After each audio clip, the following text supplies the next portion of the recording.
President Macron has convened us for what has been dubbed as the How Dare You Summit. And for sure, I think we have confronted financial orthodoxy. We have confronted shareholder power, global capitalism, and corporate power. And we have also had a conversation about big oil. Madam Lawrence Tobiana spoke about breaking taboos. Prime Minister Mia Mottley reminded us that this is not a formal decision-making forum, but a pivotal moment to set aside our national interest and end the perpetual blame game. I want to repeat here again, as I did before, this is not about North versus South. It is not about emitters or non-emitters. It's not about the rich versus poor, climate guilty or innocent, and the powerful or the powerless. It's about all of us, big and small. It's about us in our diversity. And it's about crafting a win-win outcome. These are the benchmarks we have established for ourselves. They will serve us as a criteria against which we must assess our agreement. We have agreed that no country should be forced to choose between eradicating poverty and preserving the climate.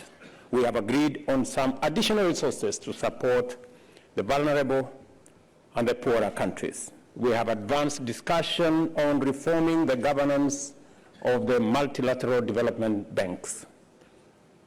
We have progressed the conversation on a new global source for financing for climate and the mechanisms that can be put together to insulate us from national interest and global power structure whose decision-making processes include all of us and not just a few shareholders.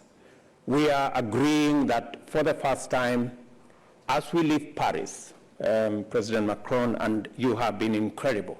You have run this like Kenyans should do. You have run it like a marathon.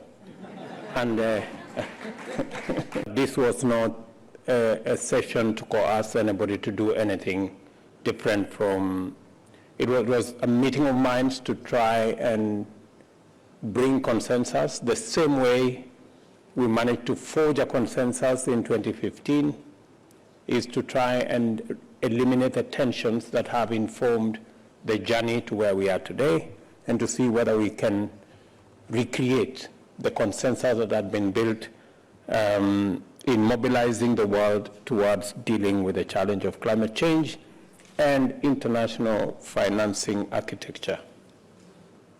This was not a session to discuss, although all of us are signatories to the UN Charter that respects independence of countries, boundaries of countries. We are all believers in that, and that is why my colleagues from the African continent went to Kiev, went to St. Petersburg, because we believe there can be a peaceful resolution of all conflicts, including those in our continent, in Sudan, in DRC, in Somalia. There is always a way that we can resolve this in a peaceful manner. Our concern, at least those of us from the global south, and especially in Africa, is the effects the war is having on commodity prices, fertilizer, grain. That's really impacting very negatively on the cost of living. It's also raising concerns to us because of the challenge of energy. Russia having done whatever they did, many countries are going back to fossil fuel. You know, the examples are out there. We're getting reports that maybe the UK is going to switch on their coal plants. I think that's not good for what we are trying to deal with. It's not good for the challenge we are faced with, the existential threat that faces humanity. The moment we engage the reverse gear about the things that we had done and we thought we were making progress, it concerns not just us, but I'm sure it concerns humanity. The ultimate judgment of our success does not rest in our hands. In the coming days, the world will pass the verdict on us. But I must say, been part of this conference, we have made tremendous progress. I would have preferred to see a firm commitment building on the G20 debt suspension initiative to deploy a portion of the new development finance sought to provide greater fiscal space for heavily indebted countries by refinancing their maturing debts on more favorable and extended terms. Many of our countries lack the necessary fiscal room to take on additional debt. And we're saying this, as we discuss this new financing system, we value the incredible support by the multilateral development institutions, World Bank and IMF. We also have a wonderful relationship with China. They finance our infrastructure development. The tension between the West and China is unhelpful, is unnecessary, and is as useless as the tension between the North and South when we discuss climate change. That is not necessary. We must find a formula that will bring all our financing to respond to three issues: urgency, scale, and to make it much more affordable. That is the conversation that we want to have, and hopefully we have laid the seeds of that conversation to happen. Again, thank you, President Macron, for making it possible for China to sit here and for the West to sit here, and those of us from the African continent to be in the equation. We don't take it for granted. Let me mention three straight things. Number one, we are bringing our ideas. We've had a very honest but candid conversation around the table. We've had others, but they've also listened to us, because we believe that we do not want anymore to be a continent where people complain, where we are victims, where we are the corner. We believe that Africa can step forward in a very proud way to work with the rest of the world on the challenges we have and provide solutions. We agree, for example, with the suggestions that it could be difficult, maybe nations, maybe when we talk about national interest, how do you enforce carbon tax? How do you enforce shipping tax? How do you deal with financial transaction tax? I mean, they are legitimate concerns. But I dare say, those who met in that little room in Bretton Woods had as difficult choices to make as we have today. But they didn't walk away from it. They forged a consensus. I think in the world we live in today, there is a lot more creativity, there is a lot more innovation.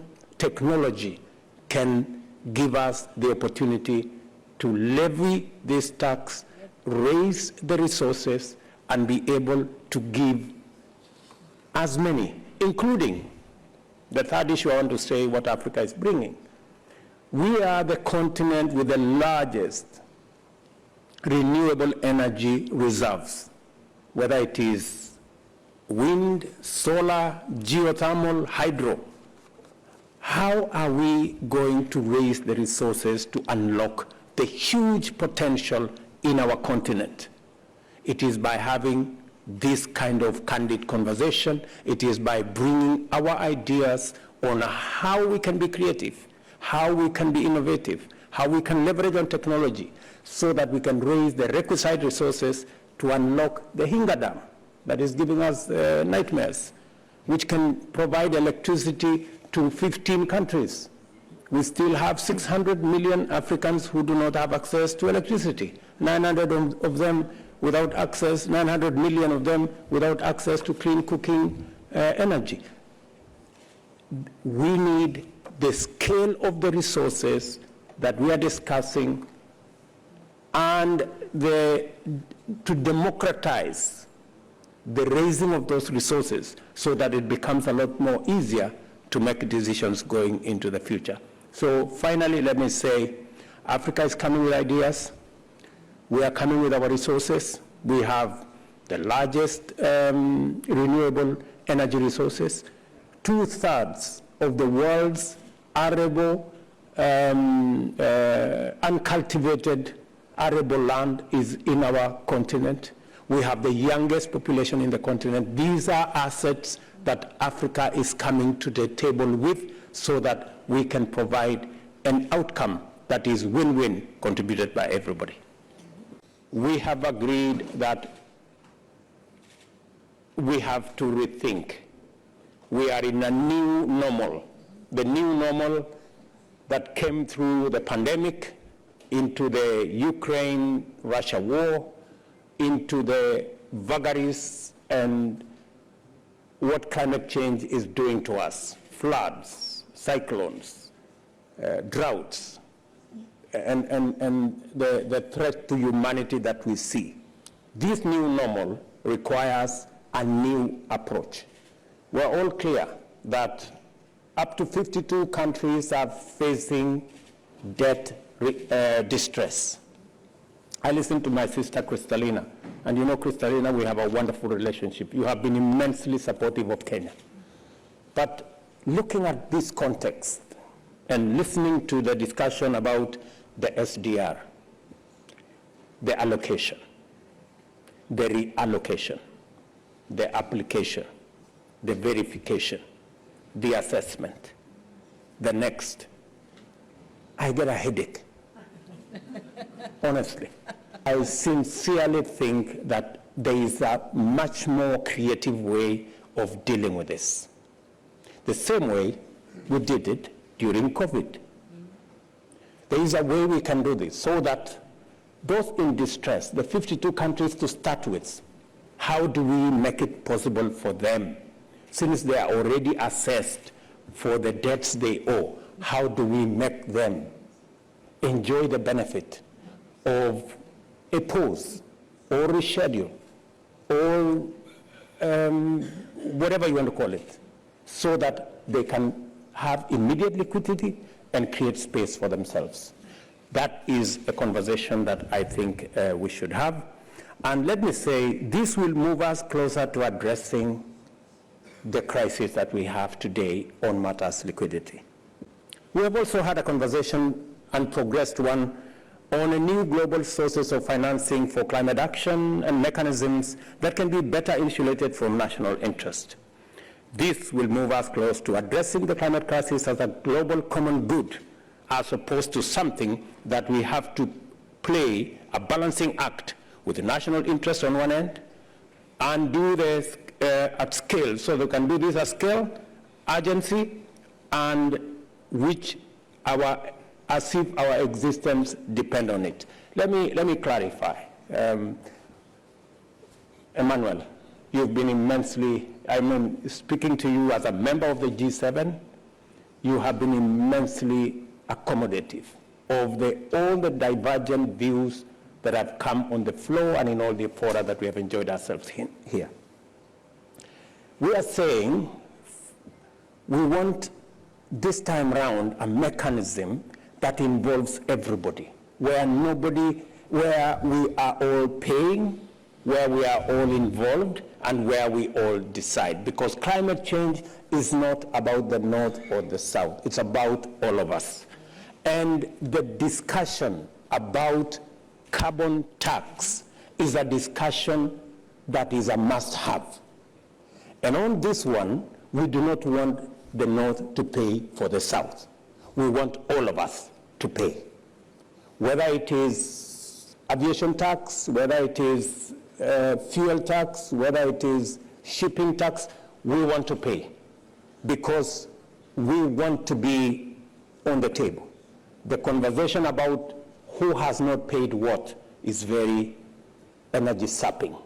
It is very tiring. We want to have a different conversation.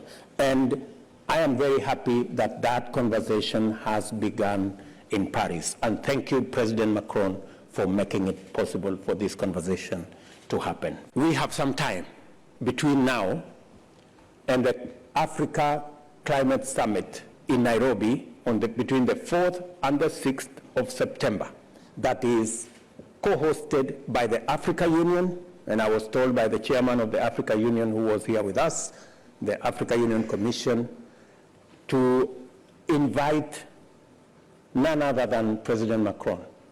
You will be a keynote speaker. We want you to carry the gains we have made here to Nairobi, onward to UN General Assembly, and finally to COP28. The progress that has been made here is immense. Let me tell you, President Macron, I know you said yourself that there is some work to be done. Yes, there is some work to be done. But we have plenty of time between now and Nairobi. We have like 3 months. As I told you yesterday, the UN Charter was negotiated in 2 months. I also said that the Bretton Woods institution where Kristalina and Ajay are working, they were negotiated in a little village, a little town called Bretton Woods in 1945, in 3 weeks. We have a lot of time between here and Nairobi, and between Nairobi and COP28, we can fix this, and it can happen for all of us. Thank you very much.